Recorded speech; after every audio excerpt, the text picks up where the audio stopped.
Welcome to the Good Life Meditation for November 11th, 2025. My name is Kurt, and this is an exercise that I do every morning at around 5:30 a.m. I do this to remember my life objectives and principles, those which are outlined in my book, Going Alone. Let me grab it off the shelf,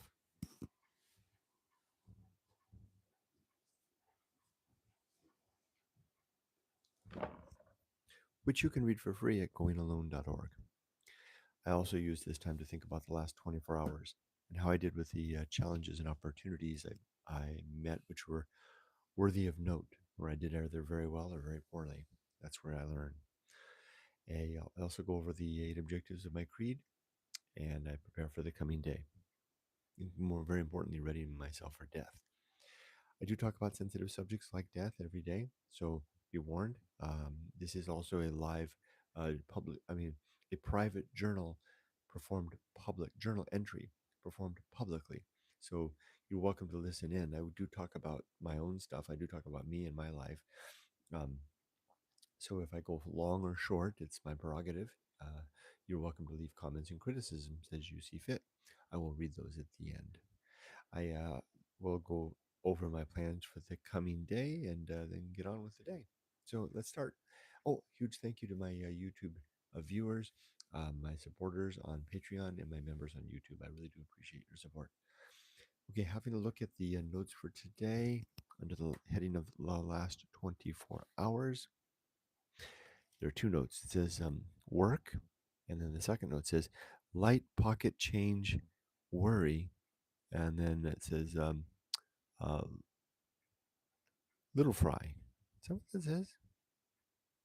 I think that is what it says. So yesterday I did. I am retired, but I do have a job now, and I did work. I taught 2 lessons yesterday. They were very interesting, very enjoyable. Exactly what I was hoping for when I found this job. That was good. No big deal there. Nothing to note. Uh, the little pocket change worry jangled in my pocket all day, and I managed it in a very stoic way, recognizing it, not ignoring it, talking to it like a small child, like I would a small child that was afraid, reminding it of my plans and my contingency plans on top of those should the worry come to fruition.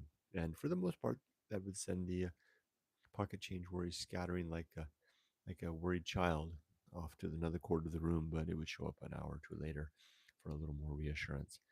That was the theme of the day yesterday.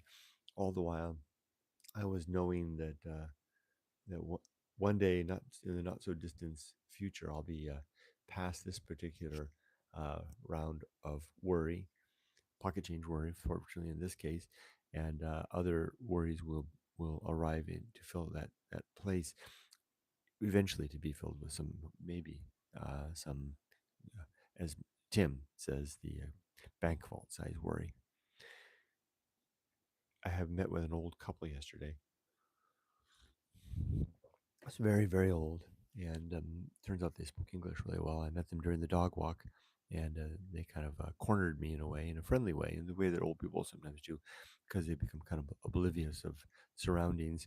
They didn't realize that I was with my wife, who was ahead of me, and they had me literally up against a corner and talking. And when we switched to English, they wanted to know so much, which is all pleasant and innocent enough. But Yumiko, my wife, ended up sending me a message saying, "I'm moving on. Good luck," and talking to them. But I did notice after the fact, I was reflecting on their much advanced age, well into their 80s, and I've noticed that so many of the very old sometimes kind of reach this kind of a I guess what would some might call, and I think I just did a moment ago, kind of an oblivious state where the worries of the world seem beyond, way beyond them. I guess it's a blessing and a curse, right? If it's a blessing for the fact that the worries are so far removed, a curse if you're one who wants to be involved. My father-in-law is also in that same place, so far gone in age, although his mind is still pretty nimble, but he laughs all the time, very often, at the slightest things. Anything slight can make him smile and laugh. Even the pocket change worry is no longer, his pockets are empty in the best way. Hmm. Oh, as for my creed, it consists of the following 8 objectives. I'm going to go ahead and read number 3. Number 1 is to be ready to die at all times with my affairs, relationships, and life's work in order.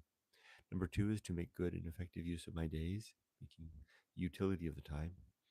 Yesterday, I spent a great deal of time reading and discussing what I was reading, Moby Dick, with Grok AI. Really enjoyed the tangential conversations we had. Um, Melville just peppers the great work with so many. Um, I think the word is allusions with an A to history and things that his contemporary learned men of his time would have understood at a moment's notice, but are beyond me. Not being trained in Latin or the Greek or Latin classics, or was it Greek or Roman classics? I don't know. The old word, old classic stuff, or importantly, I'm not familiar with historical geography or history events or um, the types of things that learned English or learned not just Englishmen, but learned men of the middle of the 19th century would have been very familiar with. And I have to keep going down rabbit holes with Grok. And it's very helpful in that capacity. That was an excellent use of time, and I did that a lot yesterday. Plus, playing my guitar a heck of a lot, adding a new chord E minor to my repertoire. I keep up on the wall here. My blackboard has the chords that I'm currently working on. I also I went to the doctor yesterday too, although I don't need to go linger on this too much.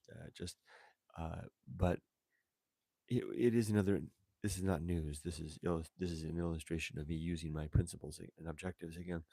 I went to the doctor yesterday. It was kind of like my final, I thought it was my final visit to my eye doctor after my cataract surgery.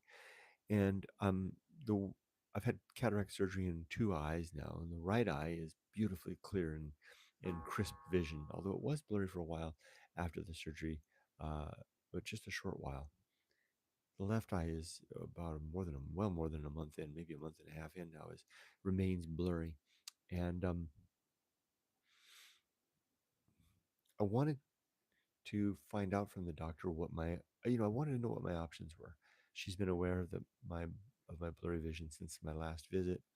Um, so I wanted to be armed to go in and talk to her as best I can, knowing what my options really are. And what I learned was that there's a condition that sometimes happens with cataracts where they can use like a little laser device to clean it up behind the lens that they put in. Uh, the doctor can diagnose that fairly easily and clear that up with that laser, like I said. Otherwise, really, there's not a lot of options, right? I mean, the cataract surgery involves dissolving away the natural lens within the eye and then implanting a folded up um, lens that then, when they get it in the hollowed out space where the old lens was, it pops out and seals into place and locks into place. Goes in and out goes in through a tiny little incision, and then it takes some time for the eye to heal. Now, it's not uncommon at all for the inflammation related to the eye to the surgery to kind of distort the vision a little bit, and we take steroids and some other medicine, antibacterial medicine, to kind of keep the environment in there clean and in good shape. uh, I noticed that my vision was clear in that eye until the I stopped taking the steroids medicine, again, the anti-inflammatory medicine. So that fact. So here's the point. How did I use the values in my book before I saw the doctor yesterday to go to see the doctor armed with facts, but not pretending to know more than she did, or in any way trying to guide her procedures or diagnosis? Well, what I learned was, well, first I used temperance, of course, to control my emotions. You know, it is a big deal. I mean, it's surgery. This is my eyes. Am I going to be blurry on the one side for the rest of my life? Maybe. I used temperance to control that, and then I used reason to study deeply um, the circumstance of cataract surgery and to understand what the conditions are and the options are. And it turns out that about a third of cataract surgeries result in my type of a situation, blurriness persisting on until after the surgery and maybe even permanently. It's an imperfect art, right? I mean, you're putting it in there, it's going to be in there. It's kind of, it may not be quite perfect. I mean, you're adding an artificial lens. Still, it's miles ahead of what I had before, the blurry vision with the cataracts. I mean, this is terrific. It's liberated me and made me able to drive at night and get my driver's license. And oh, I didn't mention that. You may remember if you've been following me long enough that back in the summer I went in to take my driver's license test, or you might get my new Japanese driver's license, and I didn't have to take a test, but I did need to pass an eye exam, and I got the time wrong, and I went in and they pushed my schedule back until October. My surgery was scheduled for September. Good thing that happened. Turns out when I went in October to get my license, they did indeed test my eyes independently. There's no way I would have passed with my left eye before before the cataract surgery. So my eyes greatly improved, and the fact that I pocket change worry. In fact, at the moment, it didn't seem like pocket change worry. I was terribly upset by the fact that I got the time right. Brought my wife to the driving center at the wrong time in the afternoon when I was supposed to be there in the morning, and wound up having to reschedule. But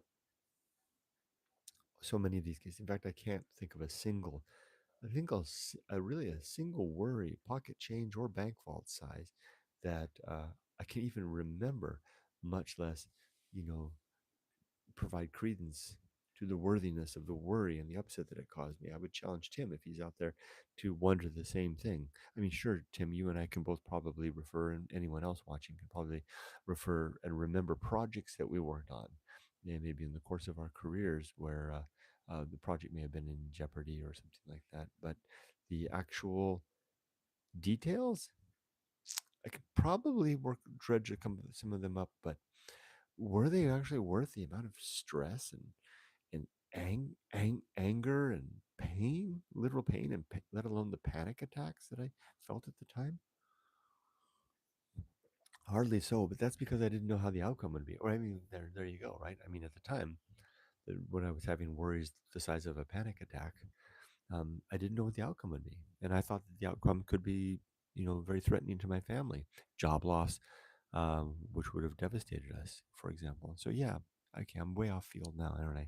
Let me swing back. Anyway, so I used temperance to control my emotion about the surgery, my potential upset, feeling if I felt like I couldn't communicate my questions clearly, or if I didn't think the diagnosis was the type of thing I want to hear, probably because I'm not aware of the options.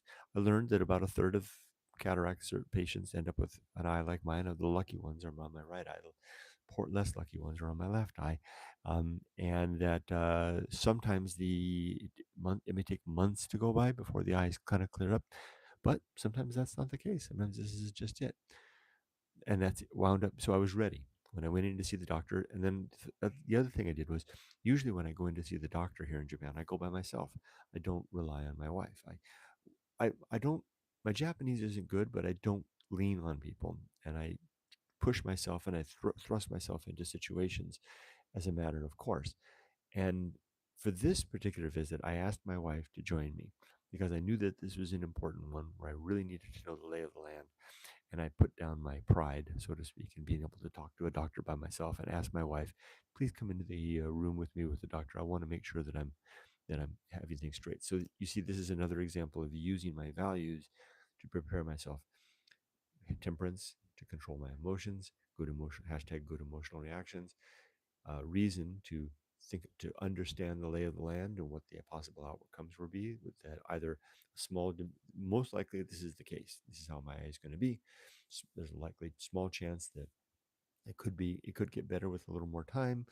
Um, and there's a slight chance that it could be the thing that could require the laser thing that the doctor needed. And then I came up with a plan to communicate my situation to the doctor in such a way as not to be a pain in the butt.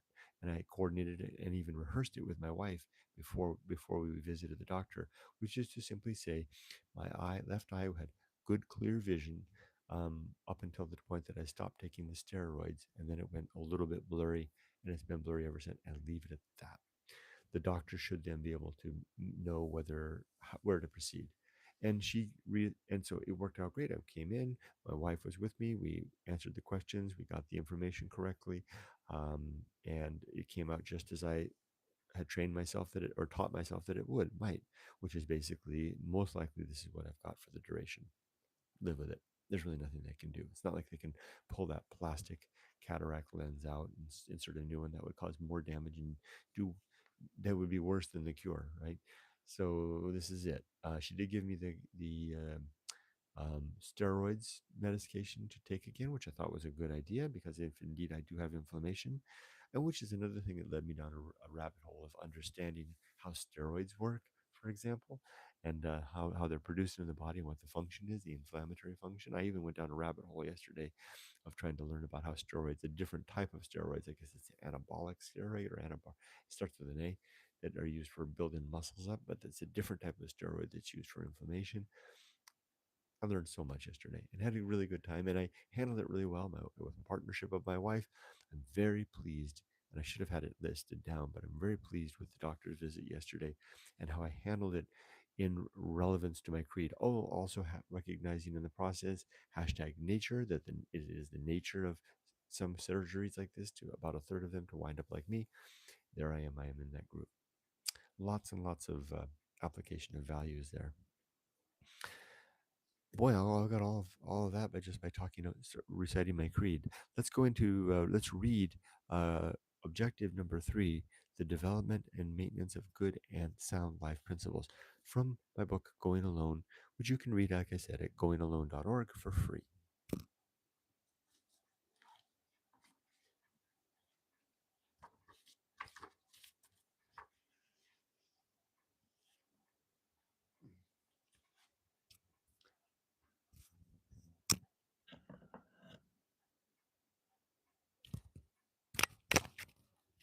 Reading again from Jim Jam Bird's copy of Going Alone. Number 3, the development to the objective number 3 is which is on page 249 of the hardbound edition.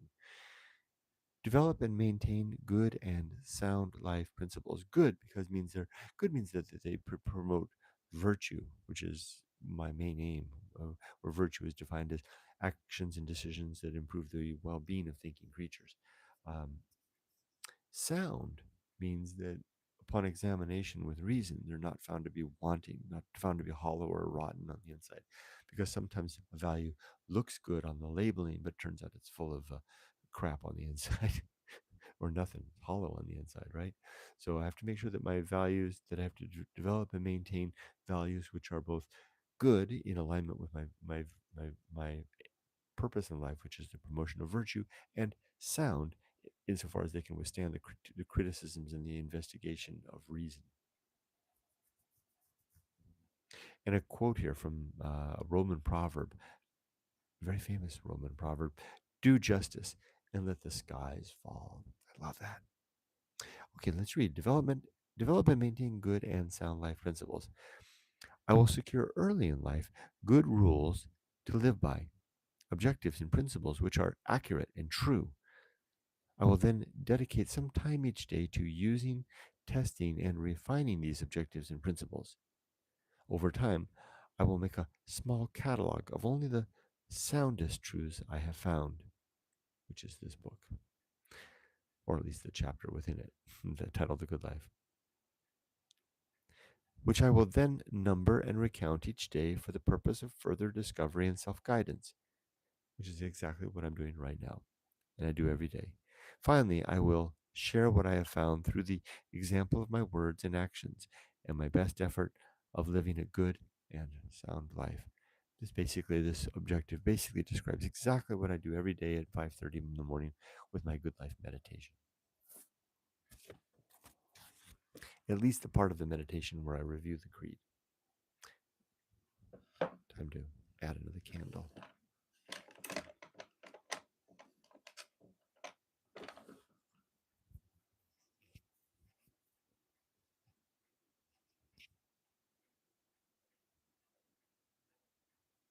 All right. As for the next 24 hours, I have a couple of things I'm doing. I have a lesson to teach, just one, and then I'm going to enjoy my life. But I did something else, kind of spontaneous. I applied for another job yesterday.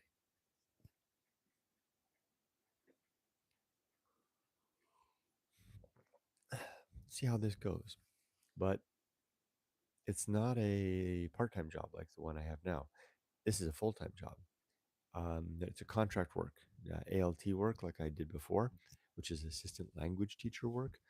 And I applied with a company that has that manages that type of activity throughout Japan. It's one of the big companies, and I kind of was thinking, I've got this debt that I'm still carrying from my daughter's university, and I'm happy to do so. I'm happy to see my daughter through college without her having to worry about carrying debt. Instead, my wife and I have done so. And I thought, this debt is going to kind of be a thorn in our sides for a while, and slow down and inhibit our enjoyment of our retirement years. I thought, why don't I just tackle this once and for all? I could have stayed in America and worked for one more year and largely had got the debt. Well, I could have knocked the debt out of the park with one more year of work. Um, but I didn't. But then that would have postponed. I wouldn't be sitting here. I wouldn't have this house. You know what I mean. The timing was right. It was the right thing to do. I would have been separated from. We would. It would. We that job would have killed me for another year. But ALT work is pretty easy work. It's kind of like tape recorders teacher work. You go into a classroom and you just help the homeroom teacher. You show up and you don't do much. It's not hard work. And in terms of the English teaching type of the gig, it's not a hard job. Um, doesn't pay well, but none of the English teaching here does unless you work in a university. I know the gig. I know what it's like. And I thought, what if I can just secure a 1 year contract? It's done on a contract year by year basis. What if could secure a 1 year contract doing ALT work here in Shizuoka and just do it for a year and just knock this out? It would be very easy work for me. Just show up, for 3 or 4 classes or maybe 5 classes a day, help the teacher, go home. I mean, it's a full day of work. I know the gig, I know the routine. I already talked about it with Yumiko. So I applied for a job. Let's see what happens. Felt good to do that. I don't know that it's absolute. I don't think it's necessary at all. But I want to explore it, and I might do it, and it might also satisfy something else inside me that you know work runs deep. All right, let's read comments. Oh, but other than that, like I said, I plan to do my one thing, and then I'm going to enjoy the day. There's Tim. Tim says good weather check for the UK at 8:33 p.m. is 6.9 degrees and Celsius and 99% humidity. Lovely sunny morning, dark rainy afternoon. Ooh, that sounds nice, Tim. Over here, it's the first day that I've seen it drop below. I finally got the outside thermometer thingy set up so I can see it clearly. It looks like it's about 9 degrees and like 82%. What is that? No, 72% humidity. Looks like it's going to be a sunny day with some wispy clouds, and the inside is just past 20 degrees. Evelyn, hi, Evelyn, says hello to myself and Tim here in Bologna. It's 8 degrees Celsius and 86% humidity. Getting chilly, but I don't want to buy another coat. Interesting how we can get the kind of spot check between the UK and Italy, which would kind of understandably be a little bit warmer, but only by a degree and a point. Hmm. But then another nice sweater might be fun to go shopping for, huh? That might be kind of interesting. Yumiko bought me a nice sweater over the last week that I wore for the first time this weekend. It was fun. I like it. Tim says it's an interesting thought as you age that worries become less taxing, perhaps for some, but could also become more taxing as age brings its own challenges. Here, I agree totally. There's worries that could come that we don't even have a glimmering understanding of yet, right? But overall, I'm talking deep old age. Like I mean, getting into like the late 80s and 90s. Like my father-in-law is like a child in terms of his worries. I mean, he's and it's a blessed existence. I mean, I think it's a good place to be. Um, I wonder how he would take a deep challenge like terminal disease at this age. He'd probably laugh it off a bit, or he'd probably frown at it initially and then go on to find something to smile at. Mm. Tim says that the last work project I was involved in was ironically by far the worst in my working career for stress and anxiety. As a person who demands 100% of myself, it was pretty hellish at the time. Mm. Looking back now, I think how pointless it was putting myself through all that and to be so demanding of oneself. If anything, it taught me a lot about stress and to avoid it in the future. I hear you.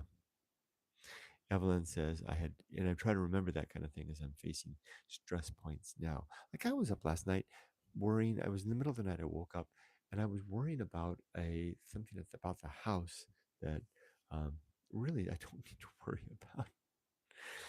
Okay, I was worried. I do this. I think it's kind of a hobby of mine to pick up worry and just play with it, like a distracting toy. I was worried about the roof a few days ago, and worried what if half the roof goes bad? And I thought, well, I'll use my values and I'll address it. And so I enlisted reason to look into exactly what it would take to redo the roof. Now I have no reason to think that the roof's in anything but fine shape. The whole house seems in good shape, but nevertheless, that worry showed up for some reason, and it turns out it's not that expensive. I mean, we can do it. But if I can get that job and knock Emily's debt out, then it's all the more within reach. Evelyn says I had a different kind of stress at work. I didn't manage people, and we worked collectively. I was often cleaning up the previous person's mess before I started my shift. Ah, that would be annoying and stressful.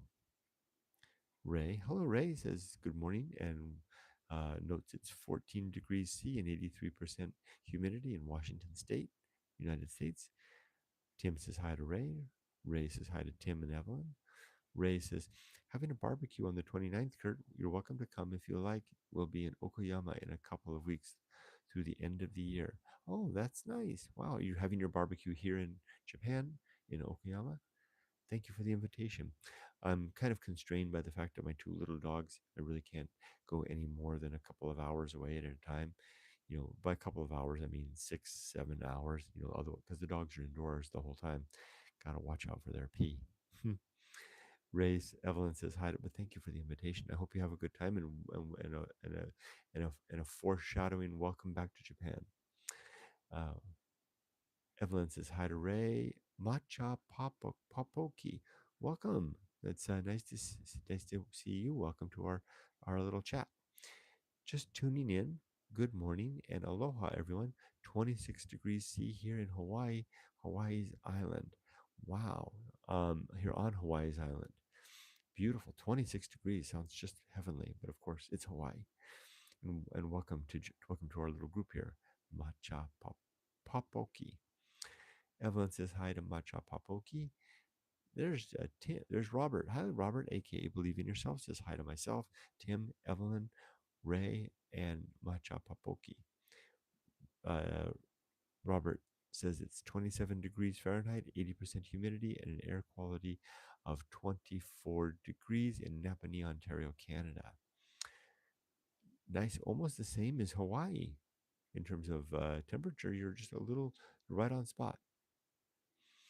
Tim says, sometimes thinking too much creates its own worries, lol. I think Chani did a video on having a survey done on her house roof and how earthquake proof it would be. I remember that video. Yeah, that was interesting. Evelyn says hello to Robert.